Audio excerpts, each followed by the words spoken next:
Hello, this is international football commentator Derek Ray, and you're listening to the Ranks FC podcast.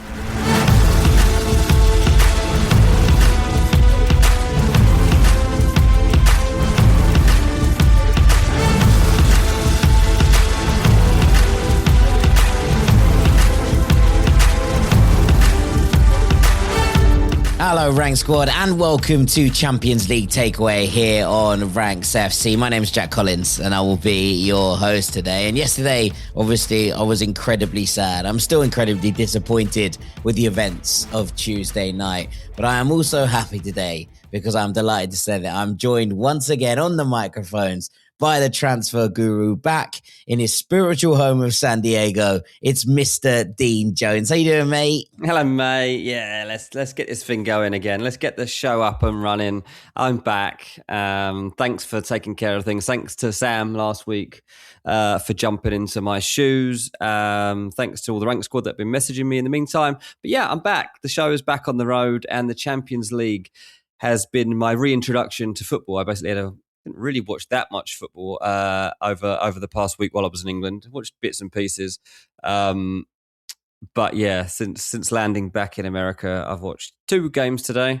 And yeah, obviously caught up on, as much as I could, what happened on Tuesday. Yeah, absolutely. What we're going to do here is we're going to work through Wednesday's action, take a game each, go through all 4 games, and then in part 3, we're going to look back at yesterday's action and talk through those games, which obviously didn't happen on Tuesday's episode. So plenty for us to get through. And Dean, we're going to throw things over to you to start with the early kickoff when Newcastle made the longest trip ever for an English club in the Champions League. They went to Qarabag. It was a journey that served Chelsea badly earlier in the campaign. This is a Qarabag side who've been very, very difficult to beat over the league stage. Who've put in some really good performances. And Newcastle made it look like light work, didn't they? Yeah, 2,529 mile trip. Mate, this is one of the most ridiculous Champions League matchups you could see. I mean, look, it was a bit embarrassing, to be honest. Qarabag were terrible, like genuinely terrible. And it made a bit of a mockery of it threatened to make a mockery of this system that they've set up because they were 5-0 down at half time in a playoff. Like, that's ridiculous. Like, that shouldn't be able to happen. It's not just that, like, Newcastle played really well to be winning 5-0. They should have been winning 8-0 because Qarabag were rubbish and Newcastle missed 2 or 3 chances between Harvey Barnes and Gordon. Anthony Gordon did have 4 goals by half-time. Chow had 1 as well. And the first one went in after 3 minutes. Chow had doubled it after 8 minutes. This tone was set by the fact Dan Burn kind of steps out into play, plays this lovely pass through to Anthony Gordon to put him in the lead after 3 minutes. And Qarabag were just like rocked and just could not settle.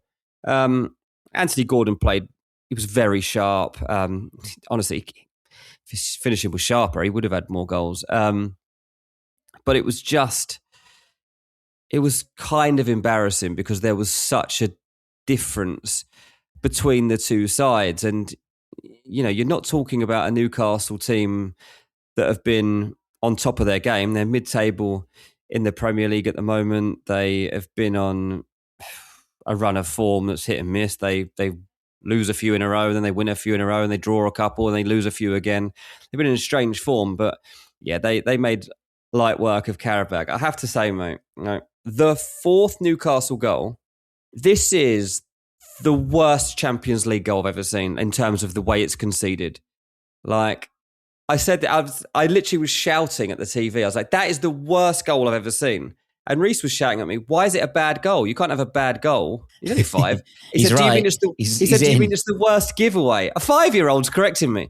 He said, do you mean it's the worst giveaway goal? I was like, yeah, that's exactly what I mean, actually. That is a much better way to address it.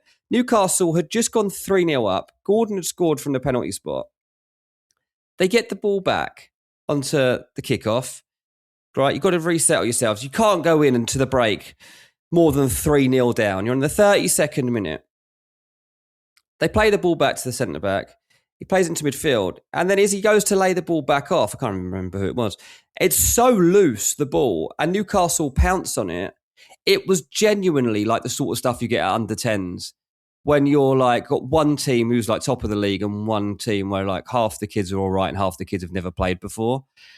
And I was like, oh my God, 12 seconds it was, I think, like from kicking off to the ball ending up back in their own net again. It was genuinely the worst giveaway goal I've seen in the Champions League at this point, especially. Like you've gone through enough games to get through to this point and you've got something big at stake. I was just like shocked at how loose it was, at how poor they were.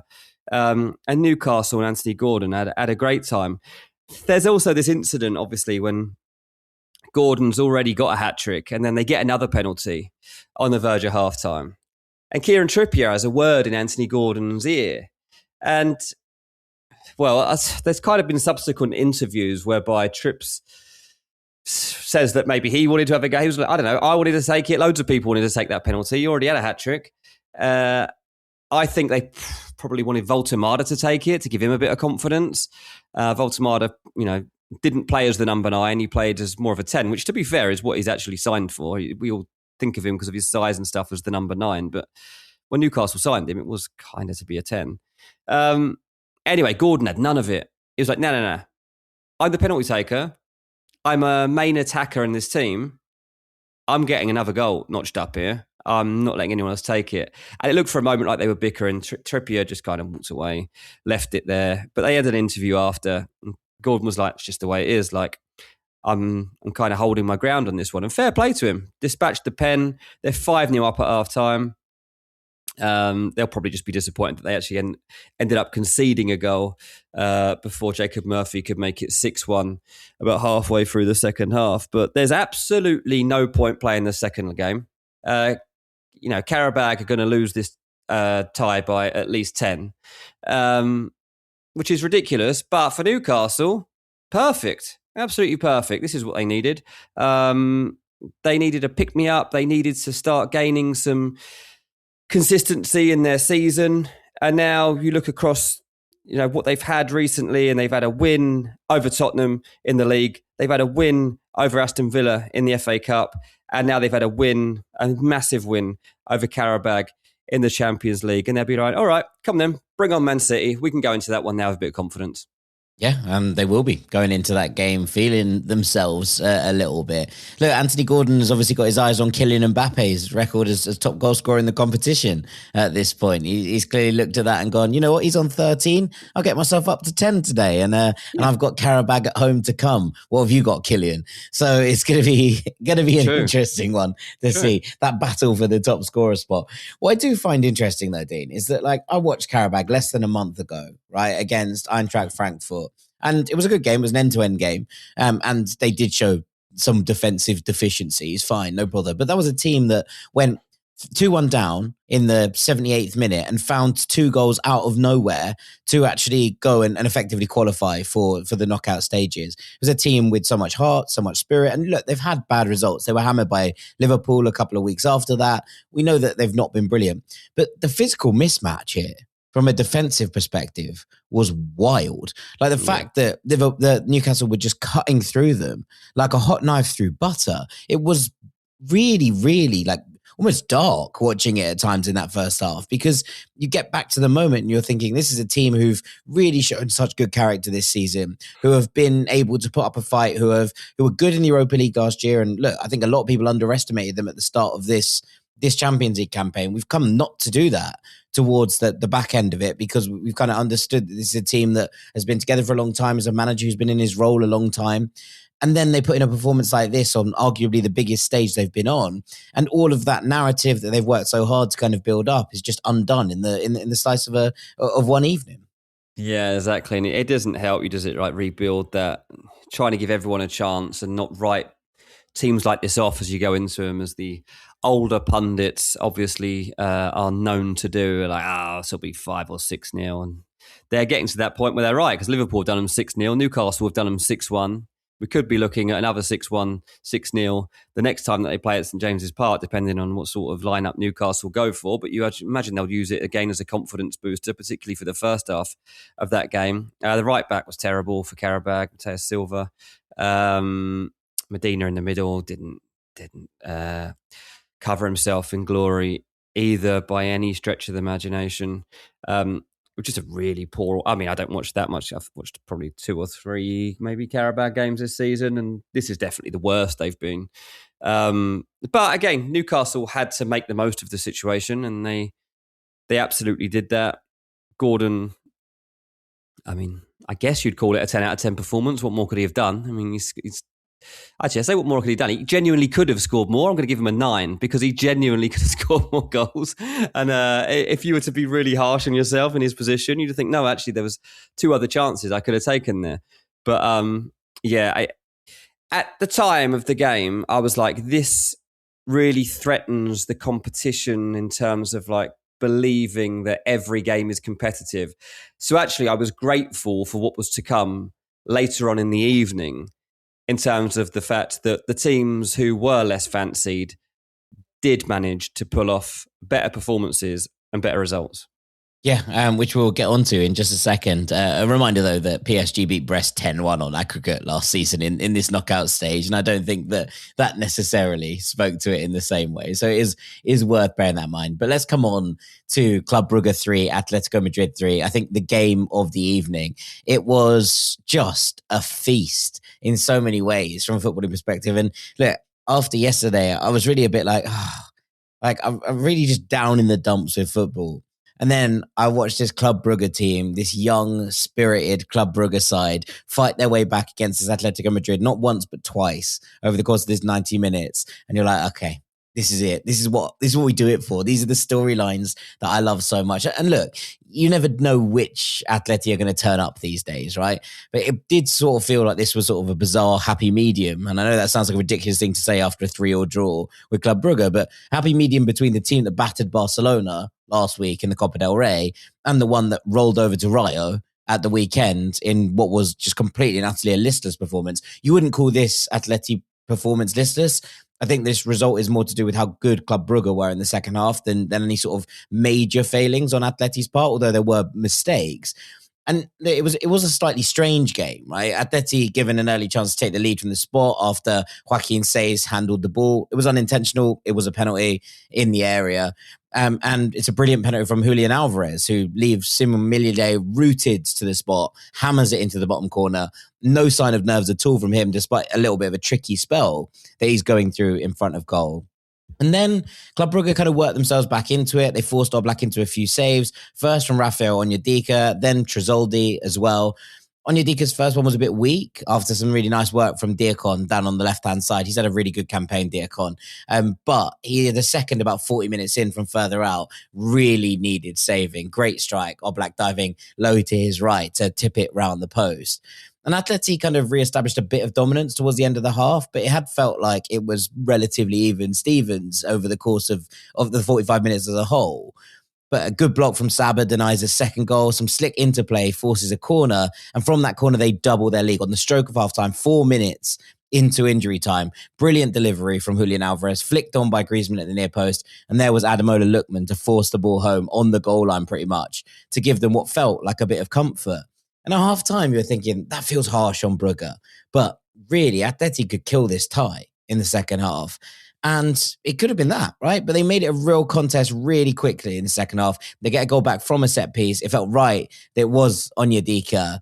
It was an out-swinging ball in, headed down for Tresoldi. His effort was saved. Onyedika first on the scene, stick it in, reignite both the fans and the contest. And he had an outstanding game, Rafael Onyedika, in the middle of the park. Obviously, just back from AFCON duty with Nigeria. It was quite a nice moment between him and Lookman after the Lookman goal. But I thought he was immense, like everywhere in the middle of the park. Really lovely distribution. And it's him who kind of sparks the goal that ends up being the equaliser for 2-2. He switches the ball really beautifully out to Diakon under pressure, swivels in the middle of the pitch, finds the gap and plays it out perfectly to his winger. He scorches past his man. And this time, after a couple of frustrating ones, he's still young, he's still raw. This time he found the cross he needed. And Tresoldi made it beautifully, ghosts across his marker at the near post and flicks it into the net for 2-2. And at that point, you're thinking, okay, where does this go next? Because Brugge have the better of the next period. And credit to Simeone, who made the switch. He brings on man of the moment Alexander Sorloth, who seems to be the go-to guy for Atleti. And he started to cause real havoc. Like, he helps Atleti grind themselves back into the game. And, a couple of minutes after that, they are gifted the goal that makes it 3-2. And again, you're like, oh, all of the hard work for Brugge has been undone. And it's an awful error from Joel Ordonez, who had looked a little bit shaky all night. I'm a big fan of Ordonez, and I think he's going to go on to be, a really, really excellent defender. But he had a bad night, I thought, tonight in terms of just trying to stay abreast of his marker. He was kind of being switched out by different Atleti forwards as they tried to kind of make things happen. And effectively, the ball goes down the right. Good work, releases Llorente. He fires it across the goal line. And it's just passed into his net by Ordonez. Under pressure from Sorloth, he's trying to put it out for a corner. And he just gets his foot movement all wrong. And instead of sort of like glancing out towards the corner flag, he just passes it into the bottom corner. It's a really good finish, but he looked absolutely heartbroken. Horrible moment for him. But you just cannot write this Club Brugge side off. They have all of the heart in the world. And they started to pile the pressure on again. A couple of chances, half chances, we should say. Solis in particular sort of rolled a few into the hands of Jan Oblak. But Solis has been a thorn in Atleti's side all second half. He's been really, really brilliant. Quiet first half, really good second half. And he was found by Onyedika again. He checked his run perfectly and fired across Oblak into the far corner. It was ruled offside on the pitch, but VAR corrected that. Nahuel Molina playing him onside with his last action of the game. And it was no more than Brugge deserved for their second half showing. We've talked before on Champions League Takeaway about how this is such a young, talented side. They feel a little bit fragile at times, but they have no real fear. And we saw that in the game against Barcelona. Weird now, that's 2-3 all draws for Club Brugge at home against Spanish opposition in this season's Champions League. And I don't know if this is enough, if they're going to be able to go to the Metropolitano and win there and actually find a way into that last 16. But my God, they have played with such an intensity, such a spirit over the course of this Champions League as a whole. There are so many incredibly young, talented players on this side, and they are a delight to watch so much of the time. So just wanted to really pour all of the credit on them. I don't think this was a dreadful performance from Atleti by any stretch of the imagination, but Brugge deserve all of the plaudits for the way that they found their way back into it on numerous occasions, and just the overloads that they find pouring forward to try and find these goals that ultimately have got them a very, very well-deserved draw. So, yeah, shouts out to Brugge.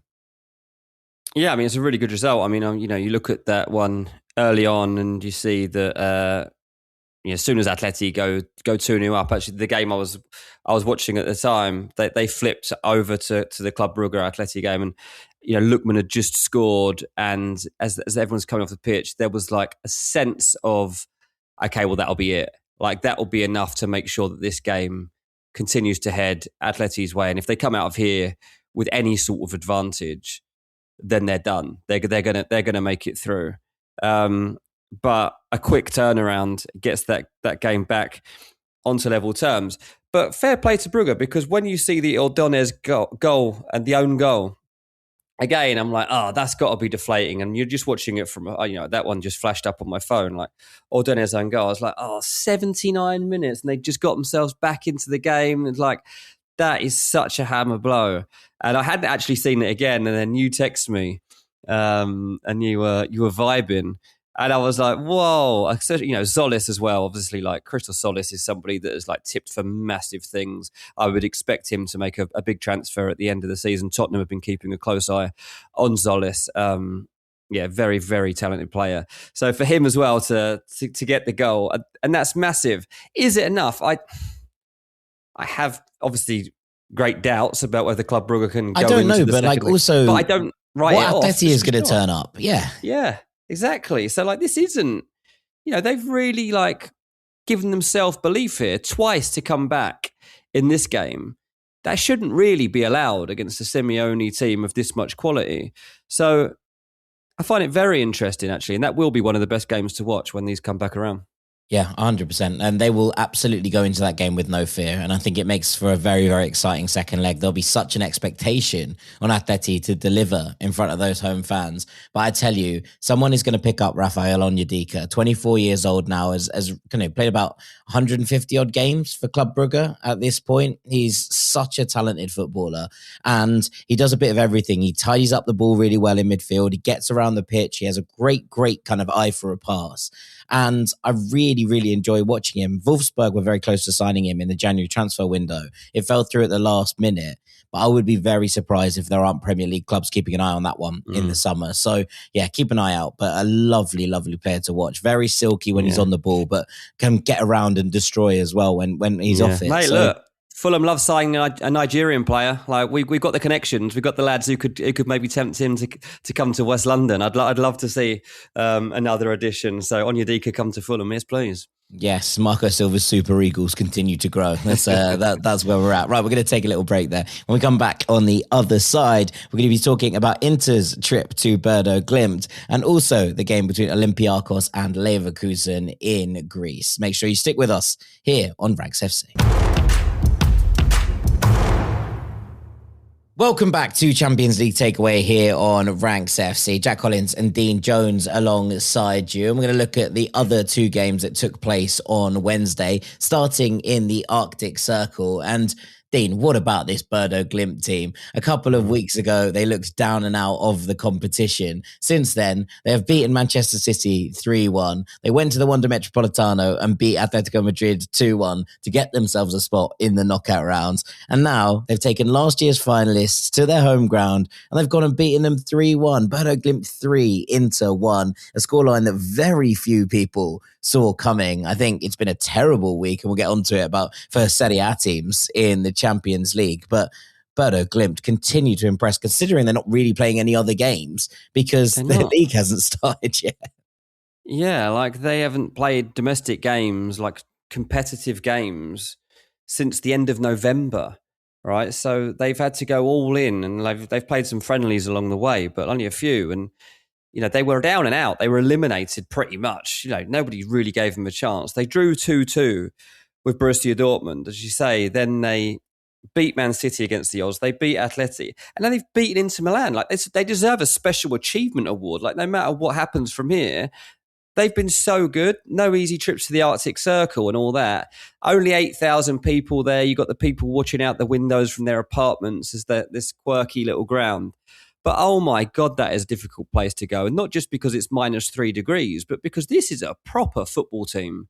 And they are so well connected. It's funny. Do you know what? When I was watching, I was like, they actually play a bit like San Diego FC. Like the way that they play, particularly up front, really does remind me of the kind of combinations and the way that San Diego play. So I was really enjoying that. And Inter Milan, once it got to 1-1, I feared the worst for them. But to just take it back, right? They go 1-0 up, Bodø Glimt, on 20 minutes. And honestly, I rewound this goal like about 5 times. Like, didn't even want to watch the replay. I was rewinding it myself so I could watch it like as it actually opens up, because they played these like intricate, quick move that saw them like break away really quickly. And Hogg plays this like little flick into the path of Sondre Brunstad Fett, and he finishes it, mate. And it's like, it was so quick and perfect. I was like, that is such a good goal. That is such a good goal for any Champions League team. So I was excited they took the lead, because I was like, okay, this is making this more exciting for me. Once Inter get onto level terms, I'm like, okay, this might not go their way. We're only half hour in. Esposito scores, and it's like, again, by the way, like his case for being Italy's number 9 at this point is very, very strong. What a season he's having. He's very strong. I love this guy. He's so good. He's so good. It's funny because he's not like Vlahovic, but like there's something that reminds me of his physical profile's a bit similar. I do agree. It's similar, and his movements are a bit similar too when he's like in his build-up play and the way he holds people off. I'm like, there's a bit of Vlahovic in here, but like, he's great. He's so good. And obviously he's been doing well anyway, and he gets them back onto level terms. And I'm kind of thinking he looks like the guy that's probably going to end up deciding this game. As I say, at 1-1, you're looking at it and like, Inter had just got that bit of class. Like Barella's come up with there's a couple of passes that Barella plays, one in particular, and I'm like, they just didn't manage to quite make the most of this chance, but he played this beautiful little chipped ball into the box. I was like, that is absolutely unbelievable. Like, as good as Bodø Glimt are as a team, there's not a single individual, Jens Petter Hauger maybe, that could actually pull something like that off. And then Lautaro, and he's doing a few pieces of magic here and there. But then suddenly Bodø Glimt take the lead, and it's just so nice when everything comes together for them. So it is Jens Petter Hauger that scores this goal, slams it into the top corner. You're like, oh, this is tasty. And then like 3 minutes later, Hauge scores. And you're like, oh my God, he squares the ball across. Blomberg squares it across, gives his mate a nice little tap in. And you're like, they're going to do it. They're going to do it.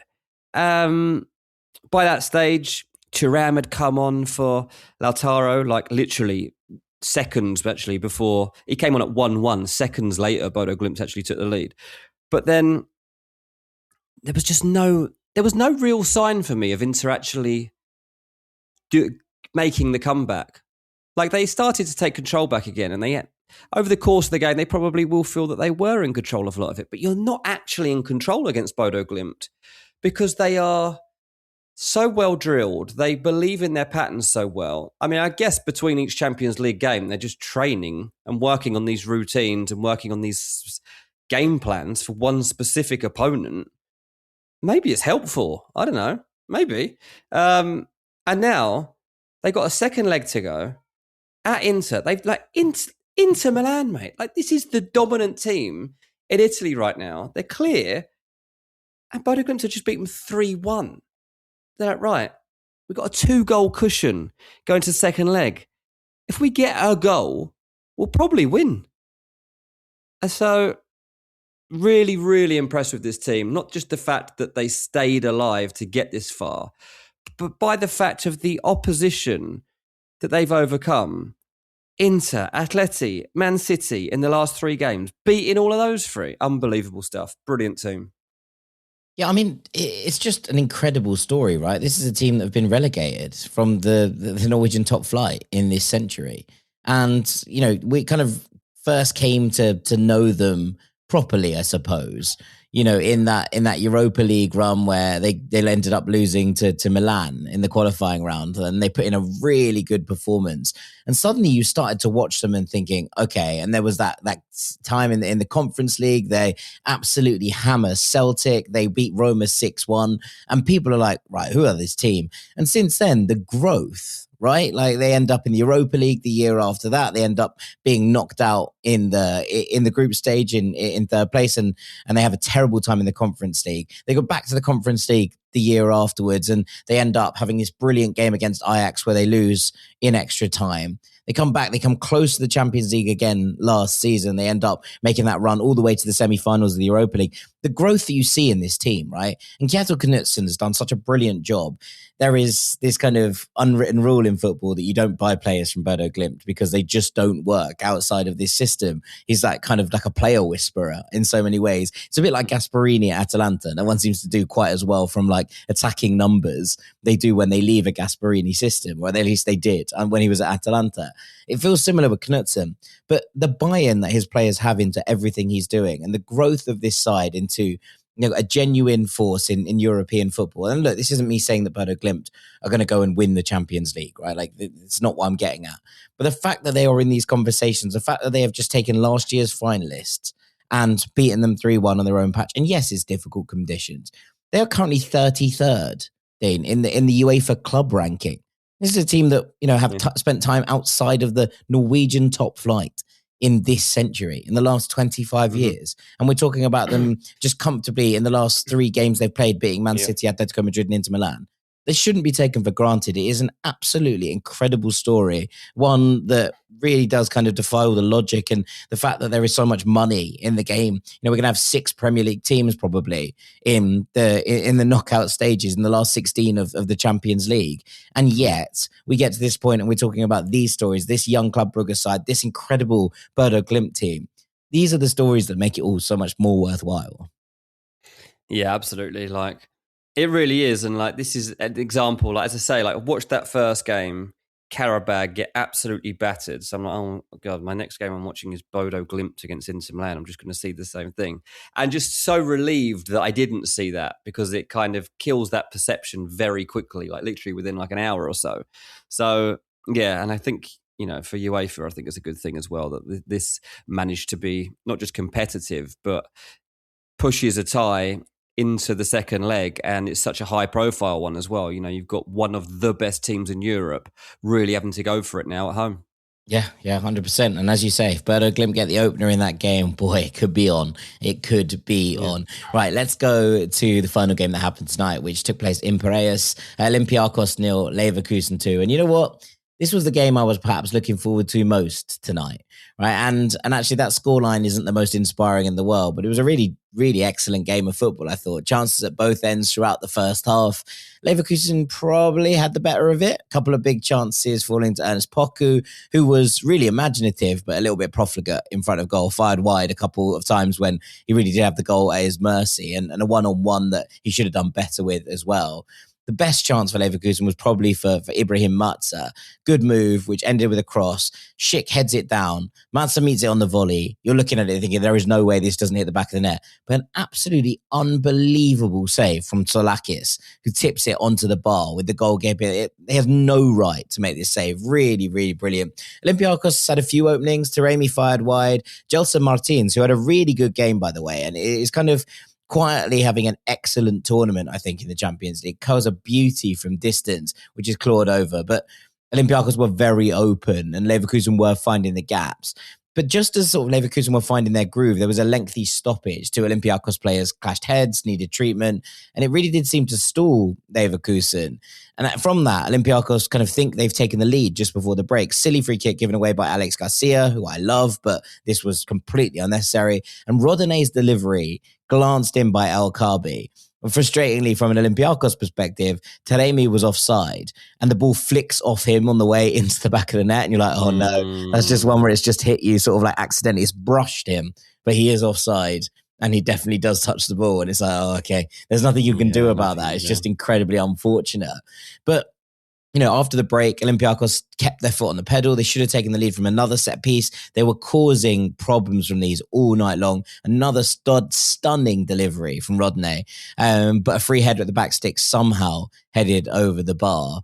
And, as the game kind of expanded, Leverkusen didn't find Poku at one point where he was in acres of space screaming for the ball when they were moving across the penalty area, perplexing in so many ways. But it rolled from end to end. And as it did get into that area, Leverkusen went coast to coast to score the opener. Lightning break from Poku, who was brilliant tonight and is someone that everyone should be keeping an eye on. I really, really enjoy watching him play. Still quite raw, but really does make things happen. And he sort of drifts across the pitch from this left wing spot and he delays this pass into Patrick Schick. It is perfectly weighted into his stride and Schick uses the balance of the ball to kind of shake off the defender and slot the ball home. And they double that lead within minutes. And having looked susceptible at set pieces all game, it was slightly ironic that they managed to score from one. Schick weirdly left unmarked to glance home at Grimaldo in swinger. And that was kind of that, really. Olympiacos huffed and puffed, but they never really looked like they were going to find a way back into the game after it.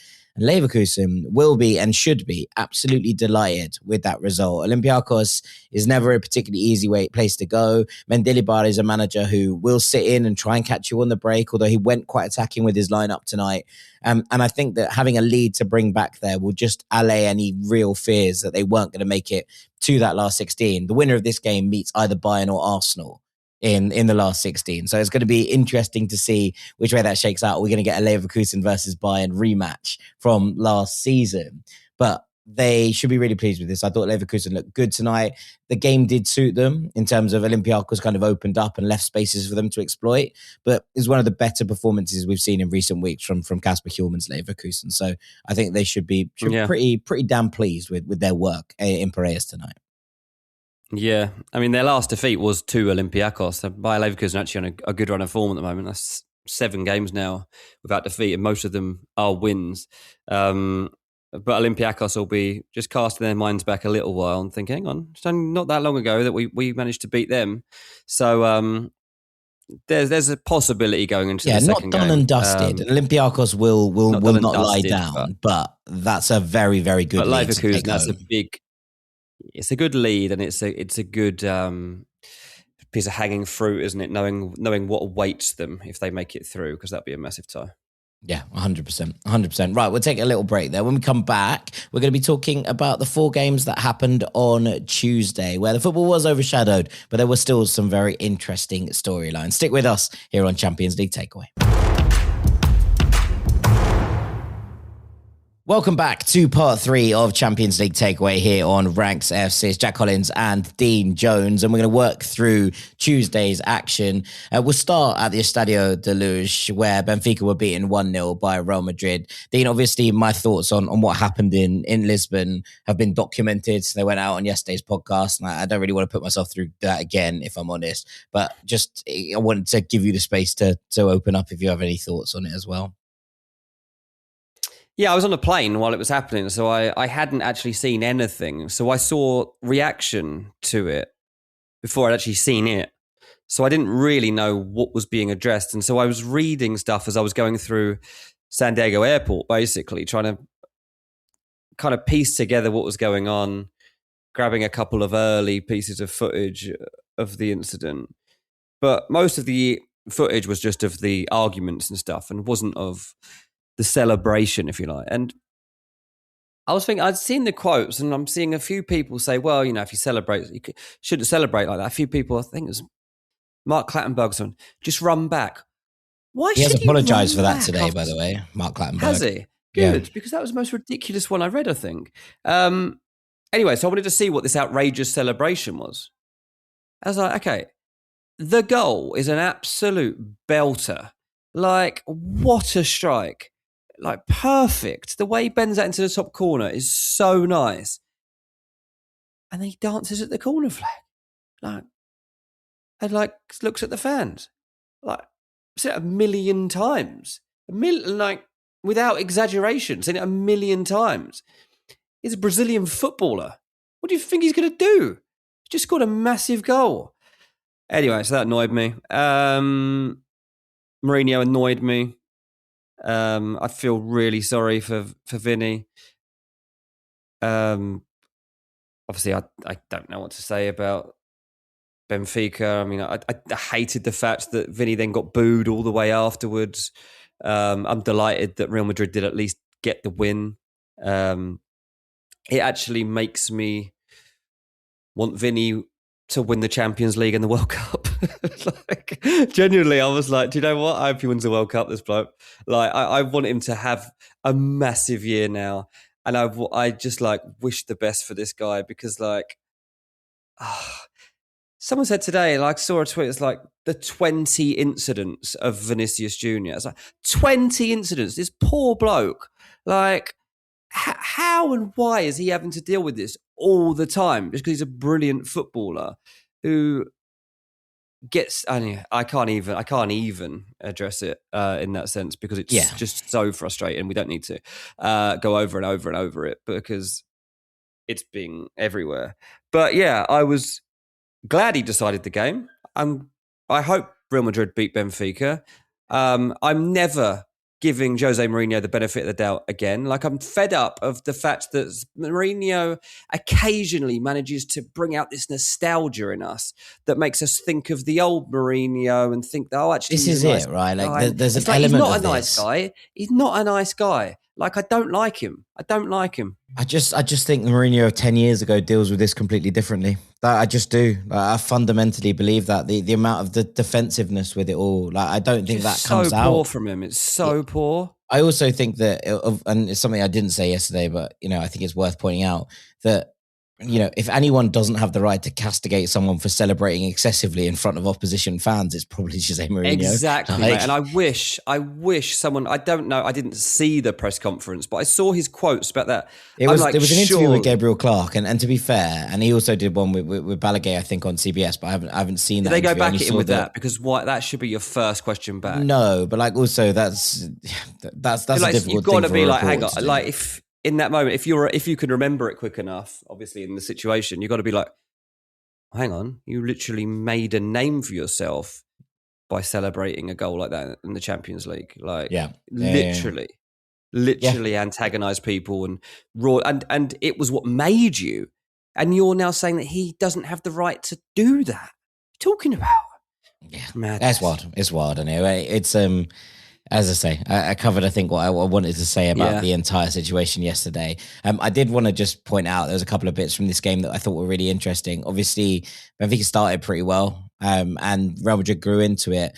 I thought that two Benfica defenders did really well in terms of how they managed this. Amar Dedic, who was actually marking Vinicius Jr., and he does get beaten for the goal, but I think he did a really good job one-on-one for most of the game. That's an incredibly hard task to try and keep Vinny quiet, and obviously he couldn't do it for 90 minutes, but I thought he did a very good job defending him one-on-one for most of the game. And the other thing I thought was interesting was Thomas Araujo at centre-back. He's having a real breakthrough season. He looks very composed on and off the ball. There are links everywhere. PSG, Barcelona, bigger clubs and biggest clubs in the world are looking at this kid, and he looks like another real gem off the Seychelles production line. So I thought the two of them did very well against an incredibly good Real Madrid side that we know have the capacity to tear you apart from an attacking perspective at the very, very least. I thought the two of them did well. Let's come on to the reigning champions, PSG. They won 3-2 against Monaco. This was a bit of a wild game, DJ, between these two Ligue 1 rivals.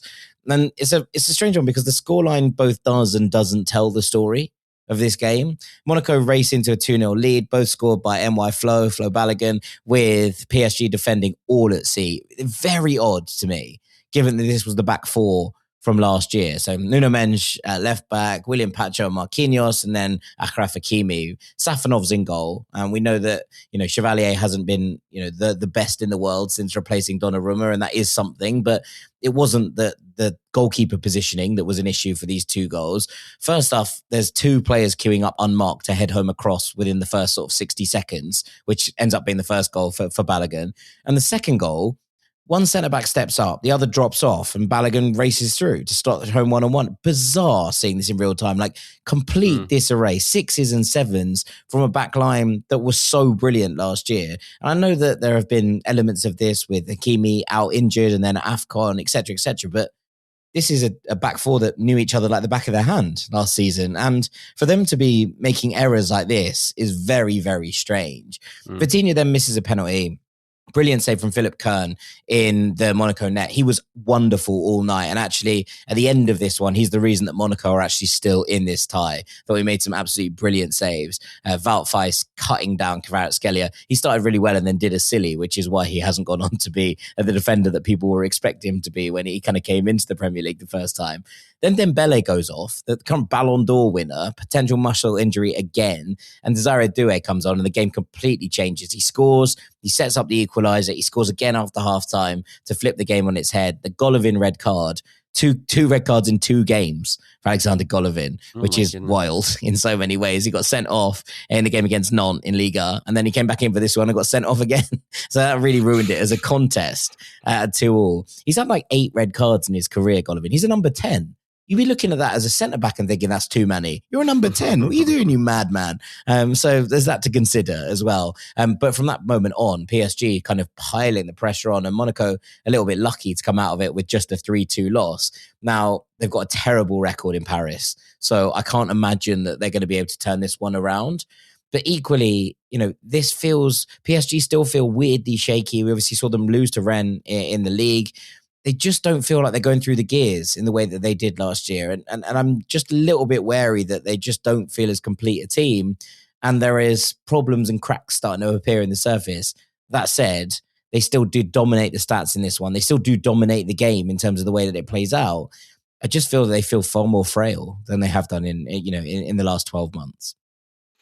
Yeah, I mean, I guess you can only really compare it though to what else is there in the competition. I mean, there's Arsenal, who are going to be considered one of the favourites for this, but today they've gone and drawn with Wolves, and all the old memes are back out that they're bottling it and that they're going to get fragile now and they're going to crumble and stuff. And like, sort of PSG, I mean, you've got a little bit more belief.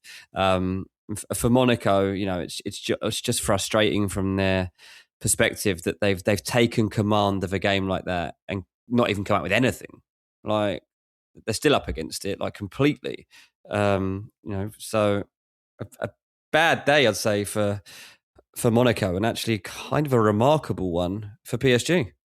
Yeah, I mean, they'll be pleased with the result. I think they'll actually be frustrated that they haven't won the game by more goals. But that seems even weird in itself, considering they were 2-0 down after 20 minutes. So, it's one of those. To it, isn't there? Yeah, 100%. I mean, talking of wild games, let's go to the early kickoff in Istanbul. Galatasaray 5, Juventus 2. And another game that was just completely and utterly mad, in pretty much all of it. So Galatasaray take the lead, Gabriel Sara scores, then a double from Tejan Koopmeiners, who's freed up. Bear in mind, we were talking 3 months ago about this geezer being played at left centre-back by Spalletti and wondering what on earth they were doing with that. And he plays in the attacking midfield role that we used to see him play at Atalanta, and suddenly he scored 2 goals, the second one in particular. Unbelievable finish. Lovely strike. Juve collapse. And this all kind of hinges on one big moment in some ways, because they're 2-1 up at the break. You're thinking, okay, this is a good performance. Weston McKennie's playing really well as a false 9. There's a lot of creativity on either wing. Yildiz on one side and Chico Conceição on the other. They look really composed. And then at halftime, Cambiasso is taken off by Spalletti because he's on a yellow card. And he brings on Juan Cabal. Juan Cabal proceeds to get beaten for the 2 Galatasaray goals and then gets sent off. It is a Jonathan Woodgate-esque cameo, is how I would describe it. Absolutely chaotic, absolutely ridiculous, and he has completely cost his team here. The second yellow, they're both yellow cards. There's no complaints about it, and I know that Juve have complaints about the Kalulu one, right? Fine, no problem. But there's no complaints about either of these. The second yellow card is for pulling down an opposition player in the opposition half when they're getting away from you. What are you doing, you madman? Like, what on earth has possessed you to do that at that moment? And from that moment, look, Juve collapsed. The 4th goal is comical because Lloyd Kelly tries to dribble round Victor Osimhen in the box, gets robbed, and it's tucked home. Ludicrous. And then the 5th goal is just a brilliant strike from Sasha Bowie. But Juve just imploded. And it's weird because we were talking about Juve in such positive light 2-3 weeks ago, the way they were playing football, some of the excitement around them. And now they find themselves weirdly mired in the midst of a mini crisis. They're dumped out of the Coppa Italia by Atalanta. Then they lose the Derby d'Italia. They are 2-0 down against Lazio before that. They end up drawing that 1-2. Okay, some spirit there at the very least, but no, a game they would have expected to win at home. They lose the Derby d'Italia in controversial circumstances, appreciated, but still, to lose it in that manner is frustrating. And now they find themselves 5-2 down and on the verge of going out of the Champions League in a game that they were 2-1 up in. It is really, really bizarre to try and get a handle on it. Yeah, I mean, it was absolute disaster of a second half performance. And they're just the moments that were mismanaged were just so awkward and so weird. I mean, the Kelly mistake it's not even just him. It's like just the unit at that moment. Like, it's just like complete head loss from about 4 different people at the same time. Just completely half switched off, half trying something they shouldn't be trying. Very bizarre. And Galatasaray just preying on them, and like Osimhen it's just so such a big thing to have Osimhen leading your line in games like this, because he's just so experienced and he just levels up from so many strikers across the competition. If you had money on Galatasaray to score 5 goals and Victor Osimhen to get none of them, you would have won a lot of money. Absolutely. Yeah, he still played a really big role in this one. And, obviously Noah Lang as a big night too. he'll have enjoyed that. I really like Noah Lang, and I'm just like waiting for him to find like the perfect place to like really give him the foundations to go to the moon, basically, because I think he's great. So I was pleased for him. But for Juve, honestly, it's a nightmare. Locatelli really confuses me, mate. Like, Locatelli, I'm like, sometimes I watch him, I think, oh, I really like Locatelli. Sometimes I'm like, what is he doing? Like, such a confusing midfielder for me, Locatelli. Ultimately, Juve, one step forward, two steps back all the time. And I keep hearing that in the summer, they're really going to show lots of ambition. And they want to sign Sandro Tonali, and they want to like build around him. And they're also interested in signing Bernardo Silva and these sorts of things. And they want another big name striker to go in there. Just like, when's it actually going to all come back together for Juve? Because it's always such a mishmash of stuff. This ultimately shows that we're still there. Oh yeah, we're still right in the heart of it. It's sort of being up and down at the moment. But yeah, managed the game incredibly badly. Credit to Galatasaray. They started this game really hot and they rode out the pressure and actually put their foot on Juve's neck when the opportunity arose. I thought they were excellent. And look, I think that it's a good thing for European football when there are star players spread around a little bit more. I think it's a good thing for European football that we're seeing teams from that kind of eastern half of Europe start to move in the right direction and kind of redress the balance a little bit, the chokehold that Western football has had on European football. So I think it's a good thing. I think it's great that Osimhen is there. I think it's great that there's so many talented players in this Galatasaray side, and look, fingers crossed that we're starting to see them on a rise back towards the top of the European pyramid as well, which I think is a good thing for everyone. Yeah, for sure. Yeah. Right, let's finish with the game in Dortmund. 2-0 to Borussia Dortmund against Atalanta.